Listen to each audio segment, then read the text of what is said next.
The Vietnam War, the Holocaust, World War One. These can all be traced to my family and Sherlock Holmes, and I'm very sorry about that. Okay, and I am completely deranged because when I bring it up, even my own father would make a joke out of it, and the press is no different.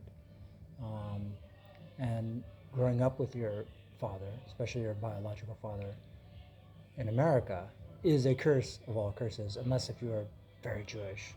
And when we went to the Israeli consulate to talk about going to the kibbutz, the lady acted like we weren't even there.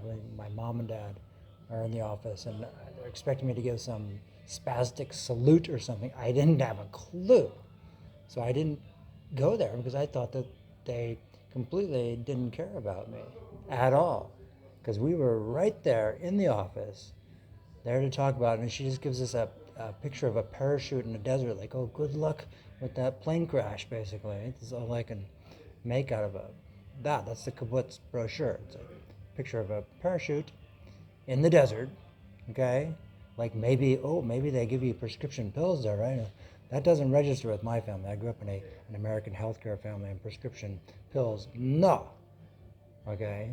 That is not the equation. We didn't even have sugar until my little sister was 6 years old, and then there would be a box of chocolate or two when I'd come home from school out in the boonies, out in Little Mexico, and where everyone smokes pot and does sometimes does cocaine. Okay, um, and I wish that I lived in Europe and that I could go to the Middle East with open arms, with people, someone to hold my hand. Please. It's the only reason it didn't happen. The Kennedys, he was holding his prescription pain medication. Donald Trump, I don't know if he'd ever heard of any of these things, but that's what JFK was holding. Khrushchev, maybe he knew, I don't know. Um, but in my family, no, it was not. In my entire neighborhood, the culture I grew up, there was no um, opiate use. We were probably too low class to have opium as a reality, um, sadly. Because I know that people like the Beatles, they never even heard of pot until they came to America. They didn't, you know. Um, and I like to write poetry, but I'd rather not if I could be friends with people who sincerely care to protect them. All of them. Okay? The Vietnam War, I was born in Atlanta, and my dad did not have a career. The Panthers powdering their nose, I'm pretty sure my dad was the best man at that wedding. Okay? And when they came to Ireland, they left with nothing. But uh, me about to be born,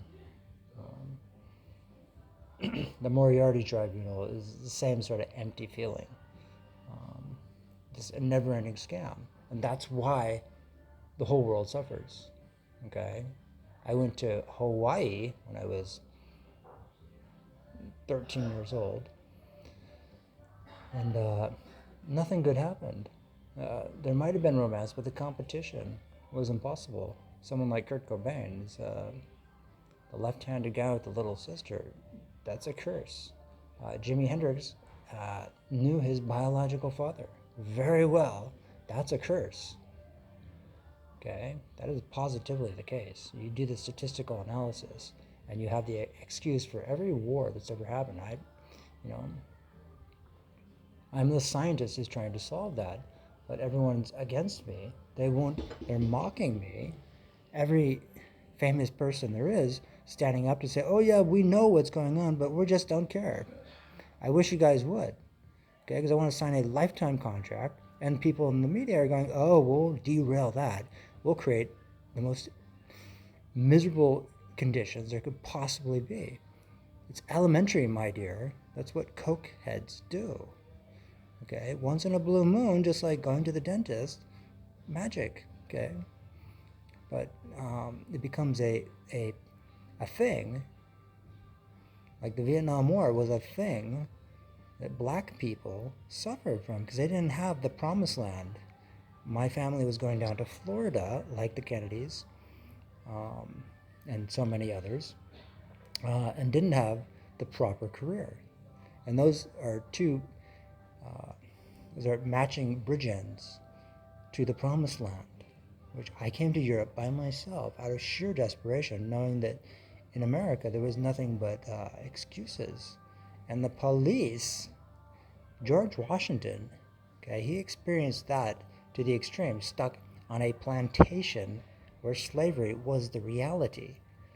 Okay, in the old world, technology was the reality before uh, Silicon Valley and the excuses. Okay, that's my hometown, Santa Cruz, California. That's where the swastika comes from a surfboard. You're surfing the web, right? That's exactly how it all works out there. That is the absolute unrepeatable truth. And yet it is repeating itself constantly. Okay? I just want people to actually care. Please contact me. Prince Charles, Rod Stewart, um, Barack Obama. Okay, if you guys speak English, please contact me because I am fluent in English. Anyone who doesn't speak English, I find largely repulsive unless if they are truly sympathetic to Western culture, and that is a blueprint of the promised land.